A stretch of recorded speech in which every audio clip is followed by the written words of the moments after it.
Дорогие друзья, уважаемые радиослушатели и телезрители, здравствуйте! Вашему вниманию в прямом эфире программа «Якутск сегодня». У микрофона с вами я, редактор Вита Вишнякова. Наши режиссеры Мария Новгородова, Николай Слепцов-Айдын, а в нашей студии гости, я рада их представить. Но я начну, извините, Дарья, начну с Дмитрия, потому что Дмитрий сегодня, кроме того, что он руководитель Народного фронта, отделения Народного фронта по Республике Саха-Якутия, он сегодня еще и мой соведущий Дмитрий Паньков. Прошу любить и жаловать. Всем здравствуйте. Снова рад всех слышать, видеть.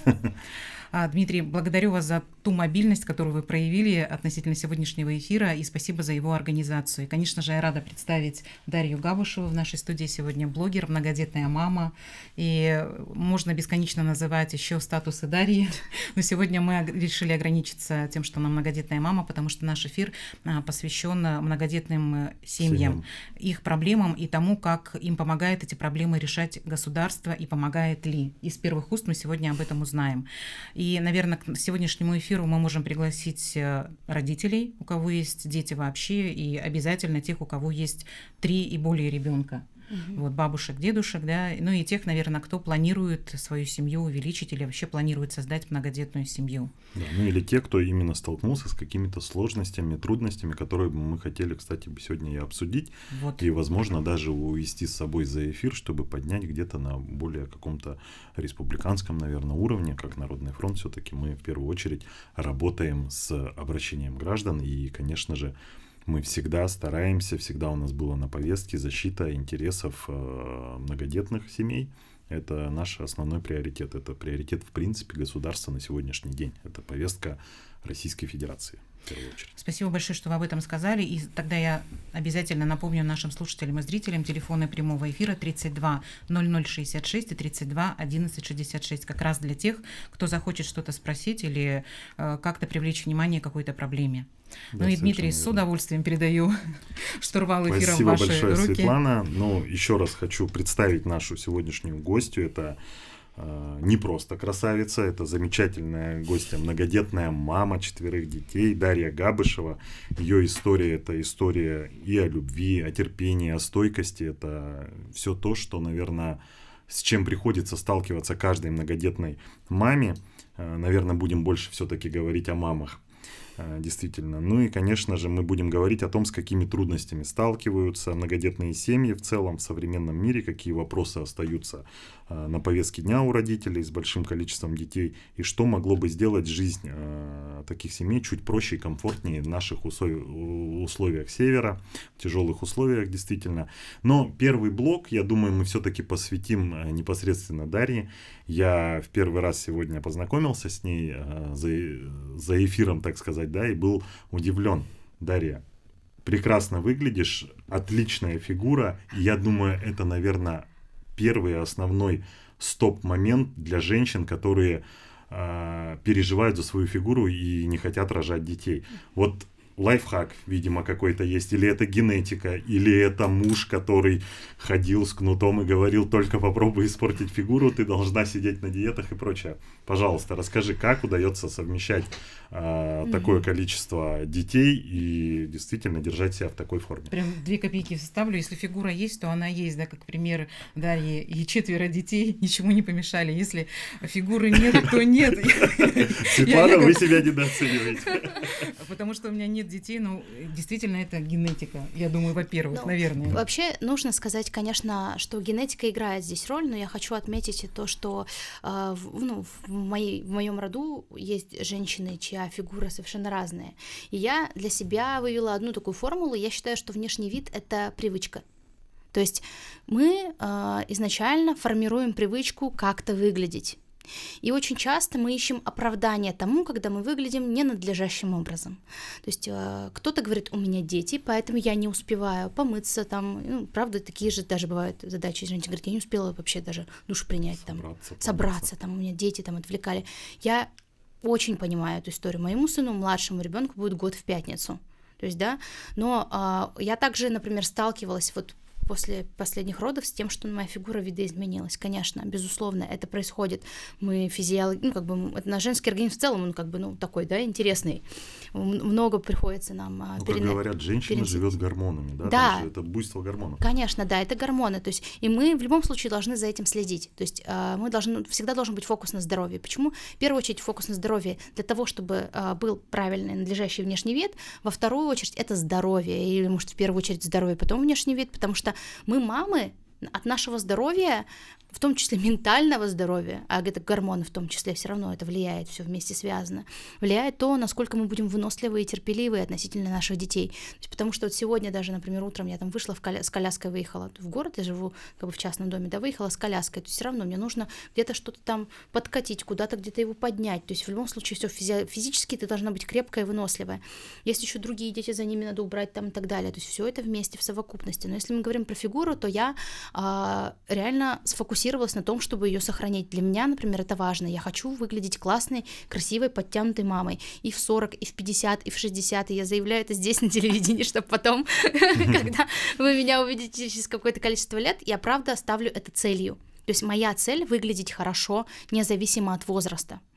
Но выглядеть хорошо, есть какие-то секреты. Это, ну, наверное, конечно, правильное питание. Да, это фокус на питание. То есть в любом случае нужно... Я, конечно, даю себе тоже слабину, то есть мне нравится там вот кофеечку выпить, там что-то это, да, но, например, я полностью исключаю алкоголь. То есть я считаю, что алкоголь — это неприемлемо, это влияет на качество тела сразу же. Это влияет на ментальное здоровье. Там огромное количество. Это первый... В целом, когда ты мама и маленьких детей, алкоголь в принципе. Да? Есть люди, для кого это не проблема. Вот это вот, кстати, проблема. Для кого это проблема. Да, то есть это еще существует. Да, поэтому я считаю, что в целом алкоголь сразу нет, в первую очередь нет. Дальше это, опять же, другие вредные привычки, такие как курение, например, тоже нет. То есть в моей жизни это не присутствует. Это влияет на качество кожи и на то, что мы пьем какие-то витамины, занимаемся спортом, правильное питание. А какой смысл все это делать, если потом все это будет губиться каким-то образом? То есть, чтобы это было в тонусе, нужно чтобы все было сбалансировано. И потом я внедрила, когда в прошлом году я внедрила уже тренировки домашние. То есть я понимала, что с ребенком живу за городом, не могу выехать, то я внедрила домашние тренировки. Семейные зарядки, наверное. Это очень, не семейные, к сожалению, там у нас так. У меня муж на велосипеде там куда-то сам ездит. Я велосипед сейчас. Да, сейчас велосипед еще. Вот, то есть у меня так. То есть я же там живу за городом, я что делаю? Младший ребенок спит в обед, дети со школы старшие пришли, я говорю, вот пока он спит, вы за ним смотрите, если что, позвоните. И 40 минут где-то у меня есть покататься на велосипеде. Я сажусь и еду там по своему району, круги наворачиваю на велосипеде. То есть это тоже поддержка. То есть и это помогает, скажем так, в тонусе держать и ноги, и руки, и тело, и так далее. И ходьба. То есть я даже зимой, минус 50, все равно там в выходные дни, когда есть возможность детей бабушки оставить, то есть просто я там в парк вышла, тепло оделась, замоталась, и ты просто ходишь бесцельно. Мысли чистятся, тело подтягивается, это все в совокупности влияет. Это, казалось бы, кажется, я считаю, что кажется, что... То есть мы эти барьеры сами себе создаем, говорим, вот что я не могу у меня нет времени. В спортзал не могу пойти, туда не могу пойти, сюда не могу, они не надо. То есть реально сейчас мы в такое время живем, когда это на самом деле не нужно. У меня резинка, то есть дома вот эта просто спортивная резинка, и я с ней занимаюсь. Я один раз попросила тренера мне объяснить, как это вообще, что с ней делать-то. Я заказала ее и говорю, что с ней делать. Тренер, YouTube запретили, объясни. Тренер мне объяснил, что на что влияет, какие мышцы куда там это. Все, пожалуйста, и ты сиди их делай, эти тренировки, и никто тебе ничего не сделает. И это даже, мне кажется, что это вот реально честно, очень многие вещи принимаю за отговорки. Может быть, это как-то обесценивает чьи-то переживания. Я надеюсь, что я никого не обижу этим, но я так считаю. Это речь про дисциплину, про ответственность и про границы, наверное. То, что вот вы сказали, мне это время нужно для меня, и все, и на него никто не покушается. Да, потому что самое вообще крутое, что ты можешь себе позволить, когда ты многодетная мать, это время для себя. То есть для меня время для себя — это какой-то прям, вот это я... Праздник. Это я вообще могла себе позволить. Вот такое что-то. Наверное, помогают родители няня. С детьми. Няня, да? Няня, да. А няню вот у нас как мера поддержки нам государство помогает с этим вопросом? Или это к сожалению, няня, к сожалению, вот если говорить про это, конечно, таких мер поддержки, к сожалению, нет. Сейчас, благо, садик там, по-моему, с годика сейчас можно отдавать. До этого не было такой радости и счастья. То есть мы ждали 2 лет и так далее. Сейчас няня из своего кармана. То есть есть специальное приложение, называется это вот, Ну, мы не будем, нельзя говорить, да? Не Хорошо. будем говорить, да. Не будем говорить, но есть специально, но единственное. Я думаю, кто знает, тот знает. Есть единственное приложение, где можно вот как вот в других приложениях просто вот на аутсорсе взять себе няню, она приедет, посмотрит. Да, и это, конечно, деньги. То есть и момент в том, что это вот не дешевое удовольствие. То есть Да, я так скажу. роскошь для кого-то, а для кого-то еще сложно вообще себе разрешить Вот. позволить няне чужого человека Я в дом. это и хотела сказать, что для кого-то это прямо роскошь, но благо, конечно, без бабушек мы бы тоже бы не справились. Но у нас еще бабушки молодые. То есть у нас не те бабушки, которые сидят... Как раньше, вот я помню, нас отдавали бабушкам, мы там сидели у бабушки дома, и бабушка на нас вот так смотрела. То есть реально у нее было время сидеть и просто смотреть на нас. Но сейчас такие бабушки, которые сами работают, сами активные, это молодые женщины, которым всего лишь там 50 с хвостиком лет, которые еще, ну, у которых вся жизнь впереди еще. Дарья, ну вот, наверное, некоторые наши зрители и радиослушатели сейчас думают, ну, фантастика какая-то, как она что успевает. Да. Давайте, чтобы подтвердить, что это реальный человек, Дарья, нескромный вопрос, особенно со стороны мужчины, сколько лет? Мне будет 34 года вот в скором времени. Будет 34 года, 4 детей, самым старшим 8 лет. У меня старшим детям, они близнецы. Ух ты, еще и вот так. Да, им 8 лет, они сейчас закончили вот 1 класс, учатся в 35-й школе. Угу. Вот. У нас фотографии есть семьи Дарьи, очень красивые. Спасибо. Наши режиссеры Так показали, что сказали. все это правда. Да, это я не подставной человек, у меня правда есть дети. На самом деле меня часто спрашивают, даже мои там подруги спрашивают, как ты все успеваешь? Вот это частый Ну вопрос. вот близнецы, да, это, наверное, родить сразу 2 детей, это, наверное, вдвойне сложнее, тем более первенцы, да? Первые, да. Это, наверное, вдвойне сложнее. Или наоборот говорят, лучше уж сразу 2, зато отмучился, типа, ну вот такие Вот- даже вот есть фразы. На самом деле общем. фраза здесь «отмучилась», она ключевая. То есть, на самом... Правда, многие мечтают о близнецах, это какая-то утопичная такая история, потому что рожу сразу 2, они красивенькие, прикольненькие, одинаковые. Я тоже так думала. До момента, пока не столкнулась с тем, что у меня, правда, мне было очень тяжело. Мне было супер сложно. То есть я даже в какой-то момент столкнулась с вот таким вот этим эмоциональным выгоранием материнским, это потому что это кормление посменно каждого, отсутствие сна, оно немножко, ну не немножко, что врать, да, мне было очень тяжело, то есть у меня была даже депрессия. Вот, эту тему Послеродовая тоже депрессия. хотел обязательно затронуть. Да, была. Морально, вот если мы говорим фокус на здоровье, Мгм. да, физиологически можно себя привести в порядок, очень тяжело себя привести в порядок морально. Есть послеродовая депрессия, это безусловно. Да. Мужчины сталкиваются с этим, видят, когда их жены начинают себя вести не так, как она вела себя до беременности, Мгм. раньше. Какие-то разговоры, они не помогают, хоть это и близкий человек, и Вот, такое встреча. очень И вот хорошо что заметили. делать в такой ситуации, если женщина сама не понимает, что она в каком-то депрессионном состоянии, Мгм. депрессивном состоянии Мгм. находится? Может, есть какие-то психологи, служба, или вот в этом русле, как вот женщине Да, помочь? здесь тоже вы очень правильно заметили, что реально сам не замечаешь, что я поняла, что со мной было, только когда это закончилось.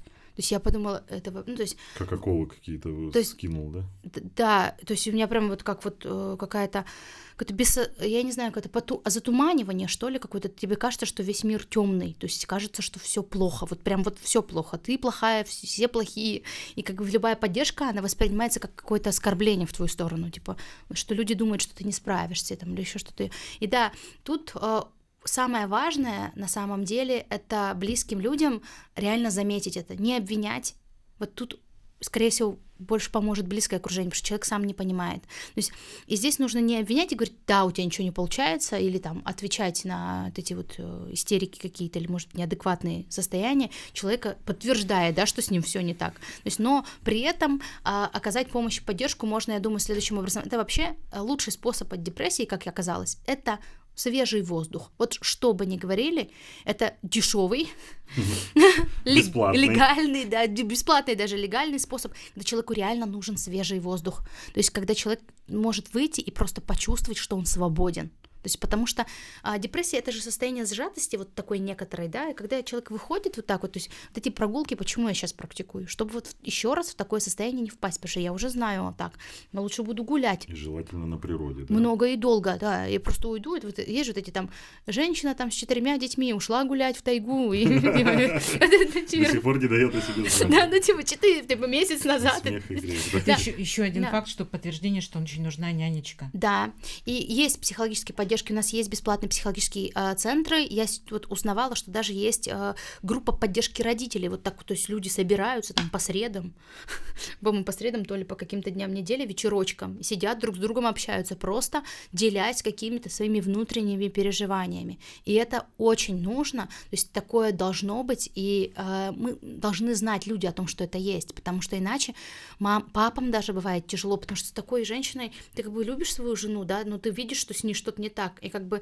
чаще всего, говорят, первый там год жизни, да, он там разводы и так далее, статистика страшная, поэтому здесь мы обязаны просто обращаться за помощью. И это должен чаще всего делать тот, кто в адеквате в этих отношениях. Ну да. Ну, я радиослушателям и телезрителям хочу сказать, что у нас есть служба 122, которая в любом случае любой вызов принимает и перенаправит на нужного специалиста. Это будь то это психолог, семейный психолог. Действительно, в любом случае они подскажут, помогут. И пользуясь случаем, так как у нас идет действительно прямой эфир, буквально вчера Народный фронт запустил опрос, всероссийский опрос для подготовки доклада президенту Российской Федерации Владимиру Владимировичу Путину о проблемах, о предложениях для, ну вообще по России, для создания семьи, для рождения ребенка, какие условия нужны. Поэтому, я думаю, мы сейчас выведем на экран, там будет QR-код, наши телезрители могут просканировать этот QR-код, мы время от времени будем это делать, выводить. Проходите опрос, предлагайте свои какие-то идеи, предложения, которые действительно могут лечь на стол президенту Российской Федерации. Это очень важно, потому что только сообща можно понять, какие проблемы на сегодняшний день есть, с чем сталкиваются рядовые граждане, как говорится, да. Ну и какие предложения, все-таки у нас крайний север, у нас совершенно другие условия, которые могут быть абсолютно отличаться от центральной полосы России. Ну вот, да, действительно, два сложных вопроса, с которыми сталкиваются у нас женщины. Ну, вот в целом, Дарья, про себя. Как рано вышла на работу? Вот у меня, к примеру, супруги, так как мы предприниматели, ей пришлось выйти очень рано, буквально там 2-3 недели прошло после родов, к сожалению, там не было грудного молока, да, пропало молоко на смесях, ребенок питался, и она очень рано вышла на работу, ну, вынуждена была, да, и действительно это было тяжело. Реально тяжело для нее именно. Но она не могла по-другому, хотя я ей предлагал, не надо, давай вот все как-то поменяем, кого-то наймем, еще что-то. Но нет. Вот это чувство ответственности у предпринимателя особенно, которое не отпускает. И за ребенка ответственен, и за бизнес ответственен. Ну, конечно, там же люди тоже да, работают. Вот ты как тоже у нас предприниматель, я так понимаю, тоже столкнулась с этим. И вот, может, какие-то советы? Ну, конечно, советы всегда легко давать, да? Ну, поэтому надо на личном опыте. Да, поэтому тут могу только рассказать, наверное, что я тоже из тех людей, которых можно называть активными, то есть, да, и на которых смотришь, и кажется, когда она все успевает. И я так скажу, что, во-первых, если это же выбор. То есть мы должны, наверное, быть лояльными и к своему выбору, и, наверное, тоже окружение наше должно быть лояльно к выбору. То есть вот вы, как супруг, например, тоже правильно поступили, сказать, что, ну, то есть сказали, можно вот так, такие варианты. И она тоже сделала свой выбор. Да, и она спокойно пошла и выбрала то, что ей, вот ей было тяжело, да, но она с поддержкой близких людей смогла выбрать то, что она хочет. А как часто бывает, хочешь выбрать что-то, а тебе близкие говорят, как ты могла? Какая ты там, ну, плохая мать, например, там, или еще что-то такое, да, то есть додавить человека, да, загнобить, и такое бывает в семьях, там, взрослое поколение, старшее, мужья даже иногда не понимает, как не в условиях поддерживает изменчивого мира, что наоборот. Конечно, поэтому здесь, конечно, в первую очередь важна поддержка, я считаю, и окружение должно уважать выбор женщины, какой бы он ни был, потому что это ее тело, ее дело, ее ребенок, в любом случае, и как бы ей решать, как его организовывать, на мой взгляд. А так вообще я думаю, что вот, я думаю, что здесь совершенно нормально, что женщина пошла работать. Я, например, тоже так делала. Тоже, например, но я стараюсь комбинировать. То есть я, например, опять же, вот это вот про, наверное, какую-то дисциплину. То есть у меня есть какие-то дни в неделю, когда я говорю, что вот я буду работать, например, по вторникам, по четвергам и там возьму субботу себе, потому что в субботу дети у бабушки или бабушка может прийти, то есть в субботу, все. Другие дни я дома. Я, например, стараюсь какие-то там созвоны ставить на те дни, когда я дома, то, что можно в онлайне решить, все, где я должна быть физически где-то, я ставлю на вот эти дни. И я считаю, что это сильно помогает и сильно решает этот вопрос. То есть это правильное тайм-менеджмент, да? Вернемся через короткие 4 минуты. Дорогие друзья, мы продолжаем. Сегодня в нашей студии Дмитрий Паньков, он руководитель отделения «Народный фронт» по Республике Саха-Якутия, и Дарья Габышева, многодетная мама, стилист, блогер и еще много всего, чем Дарья занимается. И удивительно, как она находит на это время, потому что у Дарьи 4 детей. Но в первом блоке Дарья поделилась своими советами, как вообще это можно все вместе соединить, да, совместить. И это, конечно, дисциплина и ответственность, наверное, за себя в первую очередь и забота о себе.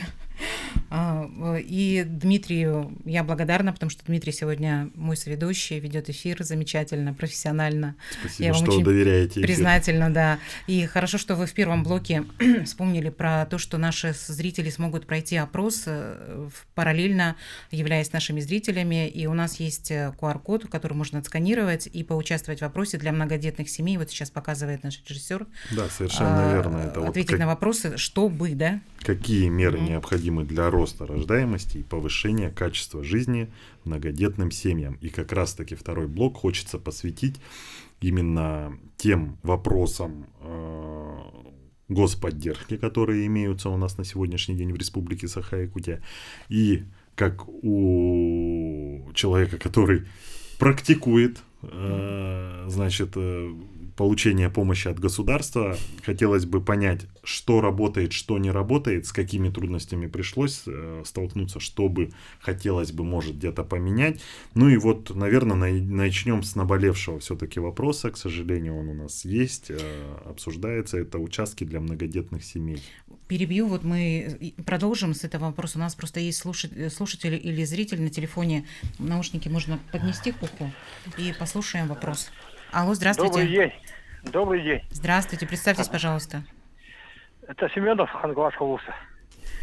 Ага, вот у матери и детей хочется спросить, по Библии написано, что дети — это дар Божий. Бог это делает подарок. Бог дарит нам детей. И вы благодарили когда-нибудь Бога за Господа, за детей? И молился ли ваш муж, держа руку на животе матери, до рождения, ну, как с самого зачатия ребенка, муж должен молиться Богу, чтобы вот этот ребенок был здоровым, счастливым, там, мудрым, боящимся Бога. И вот такое вот хотелось бы услышать. Спасибо вам за внимание и за такой философский вопрос, неожиданный. Нашу гостью зовут Дарья Габышева. Конечно, это Божий дар, кто же с этим поспорит. А у нас был вопрос про... Ну, может, вы хотите что-то Да, я хочу добавить, потому что, во-первых, я причисляю себя как моя вера, да, христианская вера. То есть я хожу в церковь по воскресеньям, и поэтому, конечно, для меня этот вопрос правда важный. Я честно скажу, что мой муж вместе со мной молился о здоровье нашего сына, потому что наш сын, ну вот последний наш ребенок, он болел. У него врожденный порок был, диафрагмальная грыжа. Да, патология, да. И мы молились, конечно, всегда за его исцеление. И я вам так больше скажу, что когда сын родился в городе Москва, в Кулаково, в центре, то есть там при поддержке Минздрава нас отправляли в Москву на операцию и так далее, и роды там же прошли. И я вам так скажу, что когда ребенок родился, врачи сказали, что произошла мистика. Представляете? То есть это вот мое такое личное свидетельство. Врачи сказали, что вот то место, где оно было, то есть там, где была дыра, вот реально дыра в органах, она покрылась пленкой, то есть она затянулась в моменте. И, соответственно, нам удалось сделать более такую щадящую операцию для ребенка, не такую радикальную, которую должны были там с заменой там тканей и так далее. То есть из своих тканей удалось сделать операцию. Поэтому мы молились. Большое спасибо вам за такой вопрос. Я верю в то, что дети — это Божий дар, и каждый мой ребенок, и я так к ним отношусь, и всегда перед сном молюсь за своих детей, это Да, обязательно. Дарья, полностью разделяю вашу и чувство, и веру. Действительно, мы все молимся, я думаю, за своих детей. Может быть, и разным богам, может быть... У каждого, да, что-то у свое, каждого конечно. своя вера, но действительно это то, что как раз-таки морально помогает, в том числе Всё верно. переживать любые сложности, особенно связанные с семьей. Это же Конечно. вера, она всегда укрепляла семью. Да. Так интересно, я сочла этот вопрос немножко такой вот какой-то интимный, да, и подумала, может быть, он не особенно и понравится, а такой вопрос как будто помог вам рассказать, да, вот Да. о том, что, потому что вы держали даже руку вот у себя на душе, о том, что все-таки для вас... Это очень важный для меня момент. Да, спасибо. Так, ну и вернемся все-таки к мерам поддержки. И вот очень даже хорошо, что, оказывается, получилось от государства получить такую помощь. Да, безусловно. Действительно, через Минздрав смогли уехать в лучшие клиники, да, пройти вот эту операцию тяжелейшую.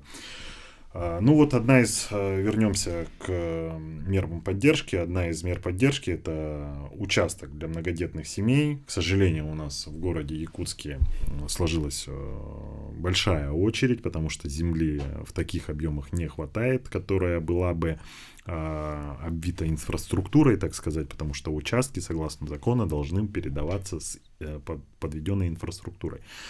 Вот. И на сегодняшний день удалось ли получить, подавали ли заявку вообще в целом заявление, и, может, уже столкнулись с какими-то препонами, барьерами. Ну, это боль, правда, немножко. То есть Сразу с болезненного начал. Да, ну, то есть вообще, то есть старшему, то есть ребенку, как говорится, вот многодетная стала 4 года назад, то есть сыну 4 года сейчас, вот третьему сыну. И получается, что мы пытались несколько раз подать заявку, то есть они что, как бы объясняют нам следующим образом. Сначала вы приносите размеченный участок, какой вы хотите взять, потом мы его отправляем на согласование, если вдруг, то есть он подходит, мы его берем. Как вы думаете, сколько времени есть у многодетной матери сидеть и искать себе участок?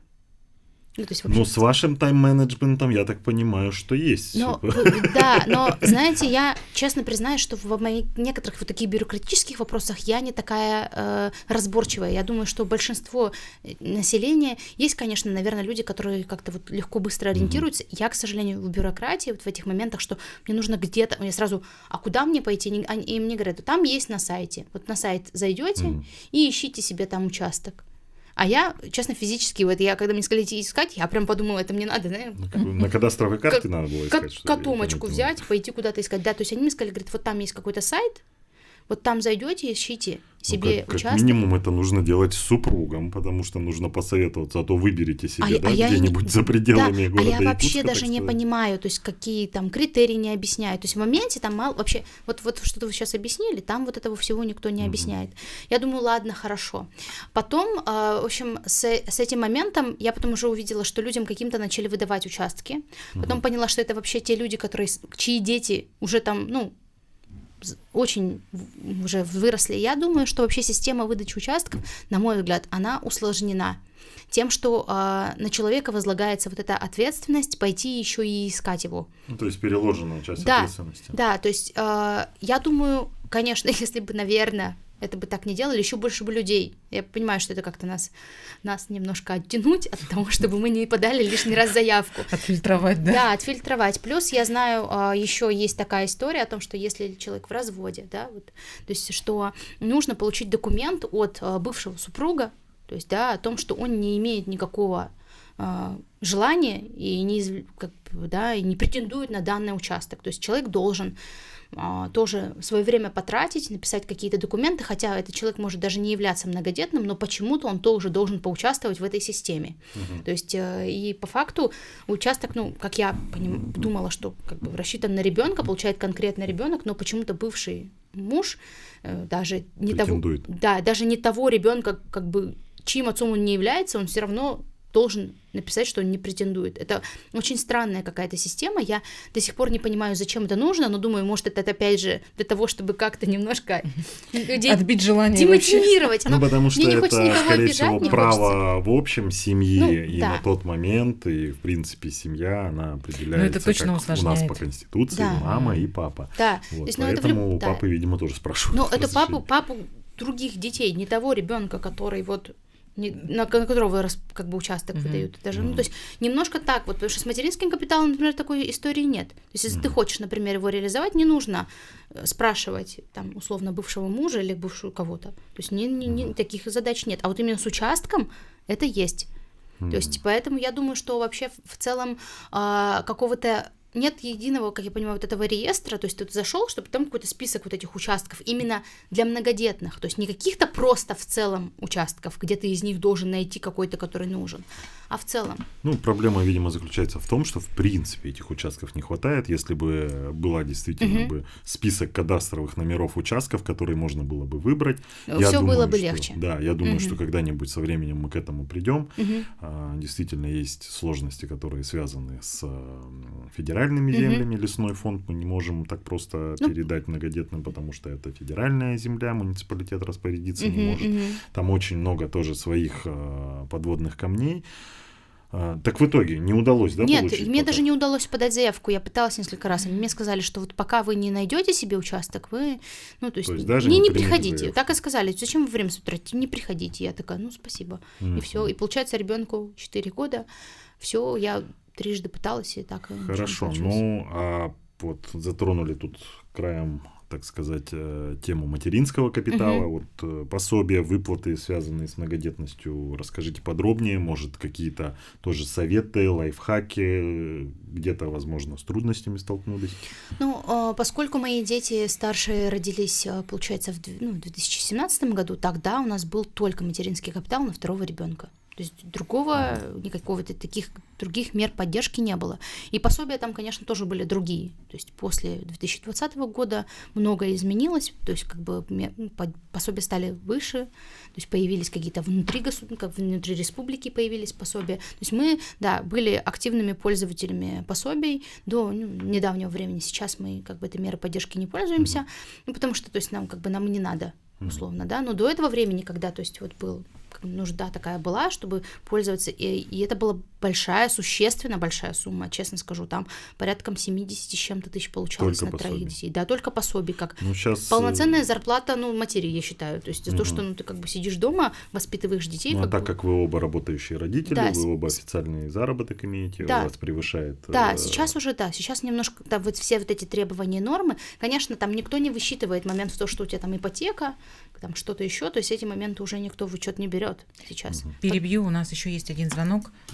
Давайте послушаем. Алло, здравствуйте. Здравствуйте, добрый день. Представьтесь, пожалуйста. Меня зовут Светлана. Да, Светлана, слушаем. У меня такой вопрос. Вы назвали этот...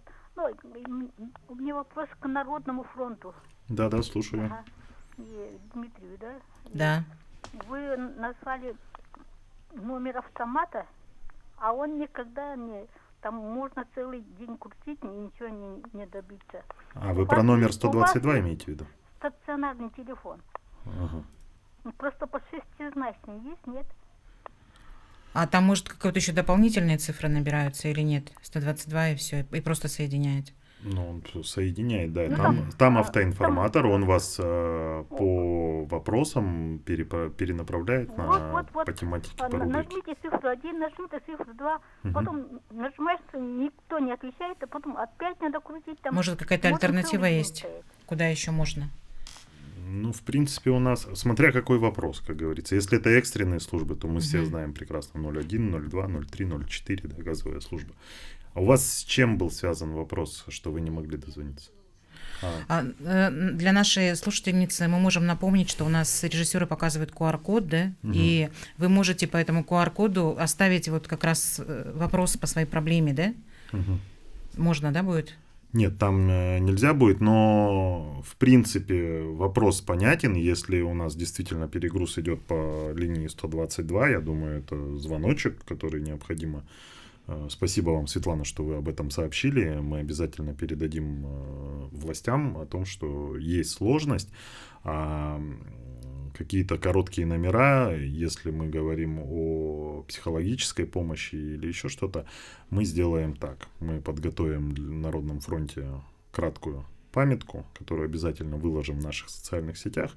Ну и, думаю, передадим даже нашим коллегам из НВК «Саха», чтобы вы время от времени тоже их могли озвучить и показать в эфире. Мы открыты к сотрудничеству. Еще напомню, что у нас сегодня Народный фронт по Республике Саха-Якутия в лице руководителя отделения Дмитрия Панькова. Спасибо. Так, ну и получается, с мат-капиталом проблем никаких не было, с пособием, в принципе, тоже все нет, понятно, да, никаких. Ну, а еще какие вот с многодетностью у нас есть выплаты, которыми смогли воспользоваться, или наоборот, где возникли какие-то сложности?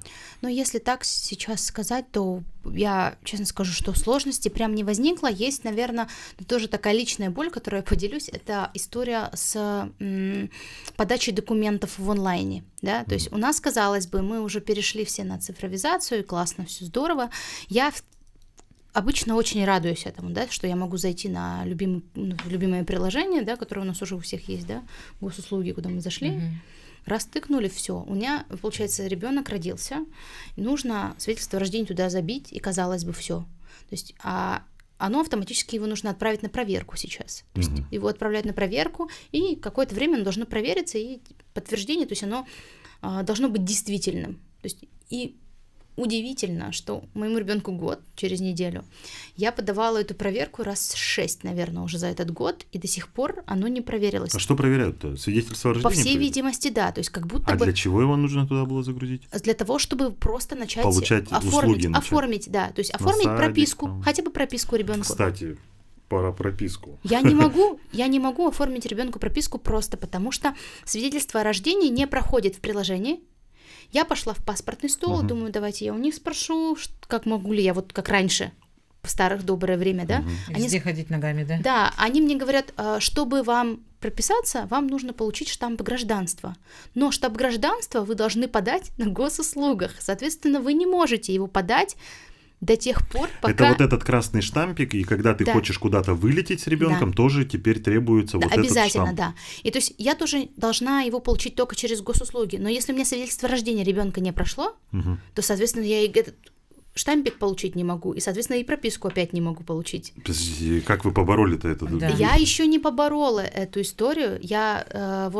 Мне там посоветовали в паспортном столе пойти в МФЦ и, в общем, написать там заявление о том, что у меня не проходит вся эта Я предлагаю вместе пробиваться с Народным фронтом, наверное, в этой теме. Да, потому что я столкнулась... Чуть меньше минуты у нас до конца эфира. Смотрите, уже?